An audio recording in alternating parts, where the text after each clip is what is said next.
CM Chandrababu నాయుడుతో BPCL VinFast company ప్రతినిధుల భేటీ, పెట్టుబడులపై చర్చ. పారిశ్రామికవేత్తలు పెట్టుబడులు పెట్టేందుకు ఏపీ అత్యుత్తమ గమ్యస్థానమని సీఎం చంద్రబాబు నాయుడు అన్నారు. సచివాలయంలో బీపీసీఎల్ విన్ఫాస్ట్ సంస్థల ప్రతినిధులతో బుధవారం సీఎం చంద్రబాబు సమావేశమయ్యారు. రాష్ట్రంలో పెట్టుబడులపై చర్చించారు. రాష్ట్రంలో oil refinery, petro chemical complex ఏర్పాటుపై BPCL chairman and managing director Krishnakumar సంస్థ ప్రతినిధులతో చర్చించారు. ఈ ప్రతిపాదన కార్యరూపం దాల్చితే దాదాపు 60,000 కోట్ల పెట్టుబడులు వచ్చే అవకాశం ఉంది.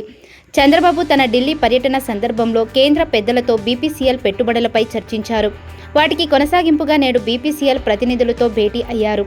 Oil refinery, petro chemical complex ఏర్పాటుకు 4 నుంచి 5,000 ఎకరాలు అవసరం ఉంటుందని కంపెనీ ప్రతినిధులు సీఎం దృష్టికి తీసుకొచ్చారు. అవసరమైన భూములు కేటాయిస్తామని, 90 రోజుల్లో ప్రాజెక్టు ఏర్పాటుకు అవసరమైన పూర్తి ప్రణాళికతో రావాలని కంపెనీ ప్రతినిధులను ముఖ్యమంత్రి కోరారు. అక్టోబర్ నాటికి ఫీజిబిలిటీ రిపోర్ట్తో వస్తామని బీపీసీఎల్ ప్రతినిధులు ముఖ్యమంత్రికి వివరించారు. అనంతరం విన్ఫాస్ట్ ప్రతినిధులతో చంద్రబాబు సమావేశమయ్యారు. విన్ఫాస్ట్ ఎలక్ట్రిక్ వాహనాల తయారీలో వియత్నాంలో పేరున్న సంస్థ. ఈ సంస్థ సీఈఓ పామ్ సాన్ చౌతో పాటు సంస్థ ప్రతినిధులు ముఖ్యమంత్రి చంద్రబాబుతో సమావేశమయ్యారు. ఈ సందర్భంగా రాష్ట్రంలో పెట్టుబడులకు ఉన్న అవకాశాలను సీఎం ఆ సంస్థ ప్రతినిధులకు వివరించారు. ఈవీ బ్యాటరీ తయారీ ప్లాంట్ను ఏపీలో నెలకొల్పాలని చంద్రబాబు వారిని కోరారు. ప్లాంట్కు అవసరమైన భూమి, ఇతర మౌలిక సదుపాయాల కల్పనకు తాము సిద్ధంగా ఉన్నామని ముఖ్యమంత్రి తెలిపారు.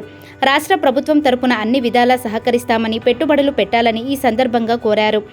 అంతకు ముందు బీపీసీఎల్ విన్ఫాస్ట్ సంస్థల ప్రతినిధులకు ముఖ్యమంత్రి విందు ఇచ్చారు.